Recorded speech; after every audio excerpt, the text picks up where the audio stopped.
À 10 matchs de la fin de cette saison, le National nous offre un sommet dans la course à la montée. Orléans-Boulogne-sur-Mer, malheur aux perdants dans cette lutte resserrée vers la Ligue 2. Le corner qui est frappé, H-Bouche, premier poteau avec cette tête croisée de Siad Gourville qui était bien monté, qui s'était imposé justement au premier poteau. On sait qu'il avait signé du côté du RC Lens, du côté du Paris FC. Il n'a pas joué. Sans vraiment avoir sa chance. Oh, le bon travail là de Kylian Silla qui va frapper, qui avait croisé. Silla en fait en entrée de surface, quand il va fixer Pandore, il s'aperçoit aussi que Silla côté gauche il est beaucoup trop loin pour pouvoir essayer de lui donner au second poteau, donc il tente.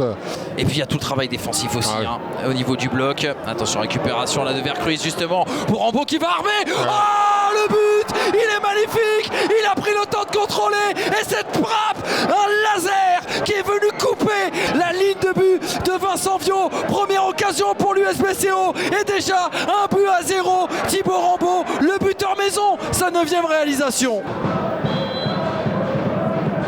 C'est frappé pied droit dans la surface de réparation, retiré de la tête par Guillaume Cousse sur le second ballon. À Verlan, qui avait contrôlé, qui avait frappé, mais ça va passer au-dessus. Ça sera une trajectoire sortante. Et c'est frappé pied droit à l'entrée des 5,50 avec Marvin Baudry qui était monté plus haut que tout le monde. Et puis avec Laval, c'était les beaux souvenirs aussi pour lui. Oh oui. Attention à ce ballon-là avec Averland qui va aller très très vite. Et le sens de l'anticipation de Vincent Viot qui est venu sauver toute la maison orléanaise. C'est la pause entre Orléans et l'US Boulogne-Côte-d'Opale. Pour le moment, ce grand choc de la 25e journée qui tient toutes ses promesses. Boulogne a été beaucoup plus efficace avec un but sur sa quasiment seule occasion dans cette première période. Orléans doit en montrer encore un petit peu plus. Cette belle récupération, Guillaume Cousse sur le côté, Guillaume Cousse dans la surface de réparation. Oh, il avait peut-être un peu trop poussé son ballon, le bon jaillissement de Pandore. Sur le second ballon, Sanchez qui cherche une solution, la montée de Jimmy Albitouré qui va les frapper fort avec le rebond et Pandore qui va s'y prendre à 2 fois et en 2 temps pour capter. Sanchez là qui démarre fort sur cette deuxième période. En fait on voit un peu que ça va être un peu lui le chef d'orchestre au milieu. C'est lui qui va choisir un peu le tempo. L'appui sur H-Bouche. Et Pailly, regardez, sous la pression de Goujon qui va aller retrouver Sanchez. Sanchez à nouveau pour Goujon qui prolonge vers Berthier. Le contrôle frappe pied gauche.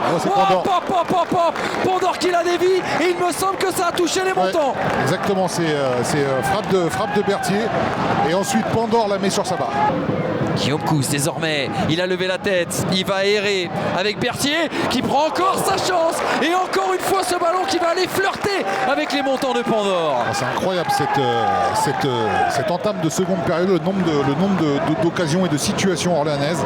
Il va qui récupère et ça y est qui ouvre vers Guillaume Cousse qui va aller se remettre pied droit, la première feinte de moustache, finalement ça décale. Berthier, oh le ballon en cloche, le petit là de Berthier et Berthier qui vient égaliser, magnifique, parfaitement dosé et prépondérant et important dans la suite de cette saison pour l'US Orléans. Ça fait un but partout à l'approche de l'heure de jeu. Tout est à refaire pour Boulogne-sur-Mer. Sanchez dans le cœur du jeu. Il se retourne et il va trouver Berthier qui va aller lui remettre. Oh, c'est bien fait ça, Versila à l'entrée de la surface. Il avait frappé pied droit. Un peu trop écrasé, ça manquait de puissance. Don Marcolino, il a été servi, il décale Sanchez, Sanchez va les provoquer, il s'est mis pied droit, il va aller frapper. La frappe un peu trop écrasée, un peu trop croisée, mais surtout contrée. Le corner sera orléanais. Elle est passée vraiment au ras du poteau.